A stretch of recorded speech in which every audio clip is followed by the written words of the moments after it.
జై శ్రీమన్నారాయణ. పుట్టినప్పటి నుండి కట్టె కాలేంత వరకు తను ఎవరో తెలియని ప్రతి ఇంట్లో గెస్ట్గా నిలబడ్డ వ్యక్తి స్త్రీ. ఆ స్త్రీ ఒక ఇంట్లో పుడుతుంది, ఆ ఇంటికి కూతురుగా. కానీ అది తన ఇల్లు కాదు, అది తన తండ్రి ఇల్లు. అక్కడ కొద్ది రోజులై ఆలన పాలన తల్లిదండ్రుల ప్రేమానురాగాలు పొందిన తర్వాత, యుక్త వయసు వచ్చిన తర్వాత పెళ్లి అనే తంతుతో అత్తవారింట్లో అడుగు పెడుతుంది. పూర్తిగా తన పుట్టింటిని శాశ్వతంగా మర్చిపోతుంది. అక్కడ ఒక గెస్ట్ లాగా ఉంటుంది. ఇక్కడికి వచ్చిన తర్వాత ఇక్కడ రకరకాల మనుషులతోని, రకరకాల పద్ధతులతోని ఇమడలేక ఎమ్ముడించుకొని అన్నీ మనసులో దాచుకొని అత్తమామలకి సేవ చేస్తూ, భర్తకి సేవ చేస్తూ, భర్త కోరికలు తీరుస్తూ, భర్త చెప్పినట్టు వింటూ, మరి దాకా ఆ ఇంట్లో ఒక మహారాణిగా అంతా నేనే అని అనుకుంది.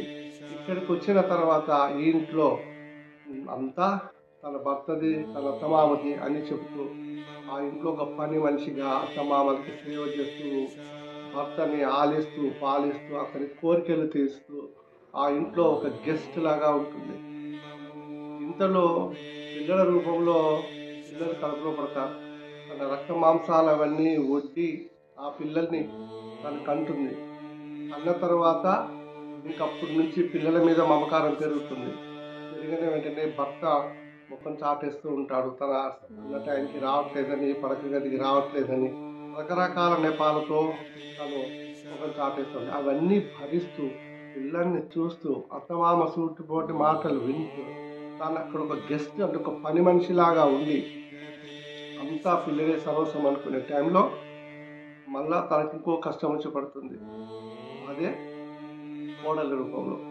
ఎప్పుడైతే కోడలు వస్తుందో అప్పటి నుండి కొడుకు ముఖం చాడేయటం మొదలెడతాడు. ఇంకెప్పుడు తాను ఇటు ఇటు ప్రేమకు నోచుకోక, అటు ప్రేమకు నోచుకోక ఆ ఇంట్లో ఒక గెస్ట్ లాగా, ఒక పని మనిషి లాగా అన్ని పనులు చేస్తూ ఉంటుంది. ఇక తను ఏమైనా చెప్పడానికి వచ్చినప్పుడు నీకేం తెలియదు గమ్మునుండు అని, నీకేం తెలియదు గమ్మునుండి అని కానీ ఆ వంటగదికే పరిమితం అవుతుంది. కొద్ది రోజుల తర్వాత ఆ వంటగది కూడా దూరం అయిపోయి హాల్కి వస్తుంది. ఇంకా కొద్ది రోజుల తర్వాత తన పడక గది నుండి ముసలితనం వచ్చిన తర్వాత తను అక్కడి నుండి స్టోర్ రూమ్కో పరిమితం అవుతుంది. ఆ పరిమితమైన తల్లి బిడ్డలకి పాలించి పెంచి రక్త మాంసాలను ఒడిగట్టి చేసిన బిడ్డలను పెంచిన ఆ మంచం మీదే కట్టెలాగా పడుకొని కష్టం వచ్చినా ఎవరికి చెప్పుకోలేక, సంతోషం వచ్చినా ఎవరితో పంచుకోలేక, ఎవరి పనులలో వాళ్ళు, ఎవరి బిజీలో వాళ్ళు ఉన్నప్పుడు తను పడే విధ చాలా చాలా భయంకరంగా ఉంటుంది. ఈలోగా భర్త సాధింపులు వేధింపులు అయిపోయి 60 సంవత్సరాలు దాటిన తర్వాత జబ్బులు మొదలవుతాయి. మళ్ళా తిను భర్త కోసము అన్ని సాక్రిఫైస్ చేస్తూ, ఆయనకి సేవ చేస్తూ ఆ వంశంలో ఒక గెస్ట్ లాగా ఉండి చూడండి. తనకి అక్కడ ఇంటి పేరు కొద్ది రోజులు ఉంటుంది, తర్వాత ఇంటి పేరు వస్తుంది. ఇంటి పేరు వచ్చినా ఆమె గెస్ట్ లాగానే ఉంటుంది. ఎవరి ప్రేమలు, ఎవరి పాలన పాలన ఊహించి అంటే అనుకున్నంతలో ఇది నాది అనుకున్నంత లోపలనే అవి మారిపోతూ చివరికి కాటికి చేరుతుంది. ఈ కాటికి చేరేటప్పుడు ఆ పాడ మీద వెళ్ళేటప్పుడు తను అనుకుంటుంది నేను ఎవరిని అని, నేను ఎవరికి అని. అత్తమావలు ఇంకో పెద్ద తంతు ఉంటుంది. ఈ తంతు పెట్టిందో నాకు తెలియదని. ఆమె చనిపోయిన తర్వాత పుట్టింటోళ్ళు రావాలను, పుట్టింటోళ్ళే అది చేయాలను, పుట్టింటోళ్ళే అవి డబ్బులు పెట్టాలను, రకరకాలైన తంతు. అక్కడికి అప్పటికి ఒడిలిపోయిన తల్లిదండ్రులు ఉన్న దాంట్లో బిడ్డకు కావాల్సింది చనిపోయిన తర్వాత తంతు చేస్తారు. ఇది ఒక నరకం. ఇది అయిపోయిన తర్వాత ఇప్పుడు తను ఎవరు, తను ఎవరికి చెందింది? బిడ్డగా అక్కడ ఉండలేకపోయింది, గెస్ట్ లాగా ఉంది. అట్లాగే ఇక్కడికి వచ్చిన తర్వాత భర్త దగ్గరకి అతని అవసరాలకు ఉపయోగపడే యంత్రం లాగా ఉంది. ఆ ఇంటికి ఒక చాకిరి పని మనిషిలాగా పనిచేసే వ్యక్తి. తర్వాత పిల్లల దగ్గరకు వచ్చిన తర్వాత పిల్లల దగ్గర కూడా వాళ్ళకి వయసు రాగానే పక్కన పెట్టేసి నీకేం తెలియదు అని పక్కన పెట్టేస్తారు.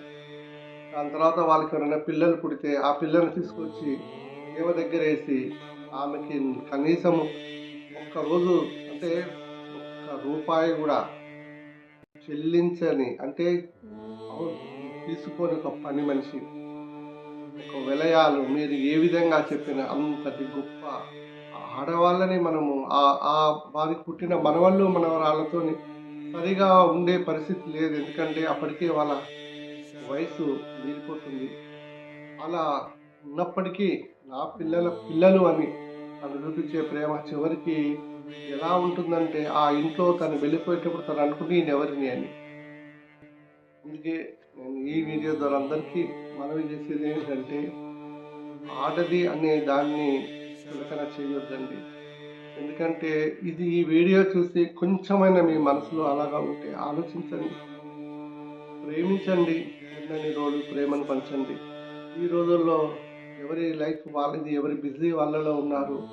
దీంట్లో మొట్టమొదటిగా నిర్లక్ష్యానికి గురయ్యేది ఆడవారే. అలా గురి చేయకండి. మీ భార్య అయినా, మీ కూతురైనా, మీ అమ్మ అయినా, మీ అక్క చెల్లెలైనా, మీ ఆడది ఏ రూపంలో నీకు ఎన్ని రకాలుగా నీకు కనెక్షన్ ఉంటుంది. కూతురు, అక్క, చెల్లి, అమ్మ, నానమ్మ, అమ్మమ్మ, అత్త, పిన్ని, వీళ్ళని గౌరవించండి.